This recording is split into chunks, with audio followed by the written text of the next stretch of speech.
Bismillahirrahmanirrahim.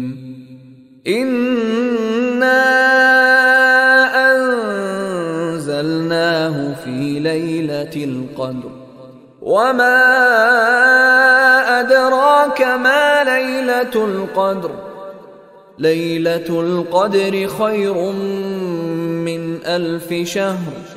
تنزل الملائكة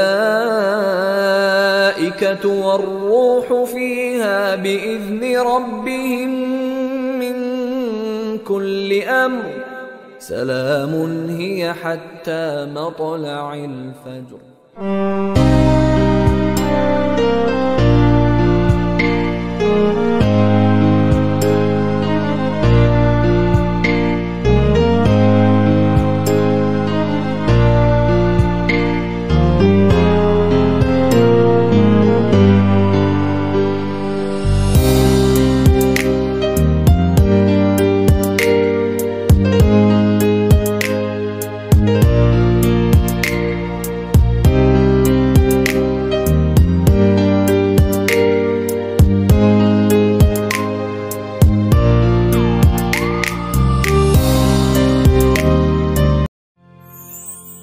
Lailatul Qadar. Wow, ramainya orang. Kenapa semua bawa beg? Mereka nak beriktikaf. Kenapa?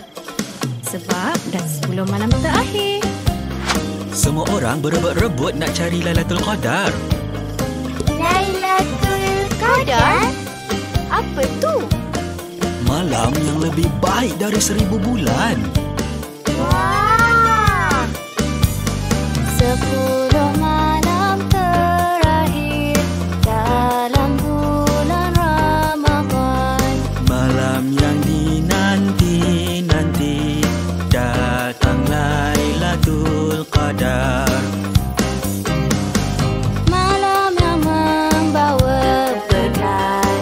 Malam turunnya malaikat.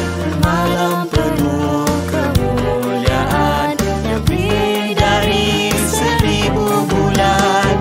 Berdoalah Allahumma innaka afuwun karim, tuhibbul afwa fa'fu anna.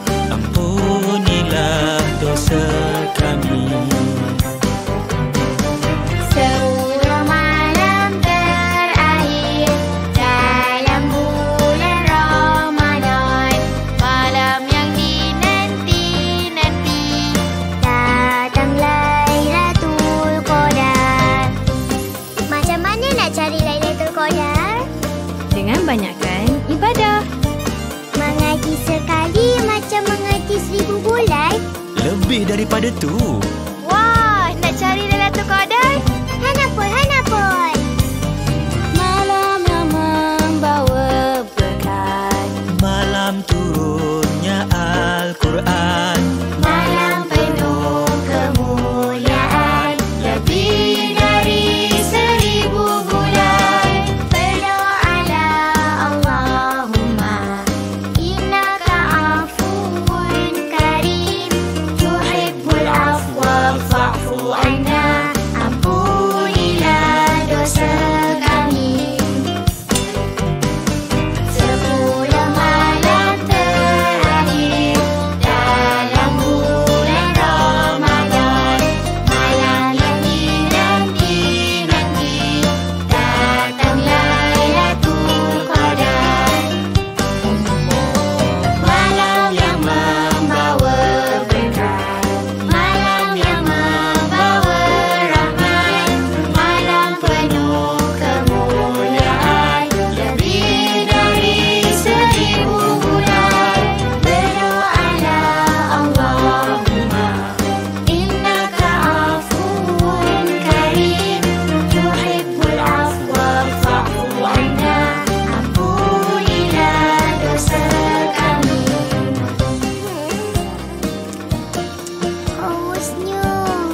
Abang Omar, teman Hana minum air.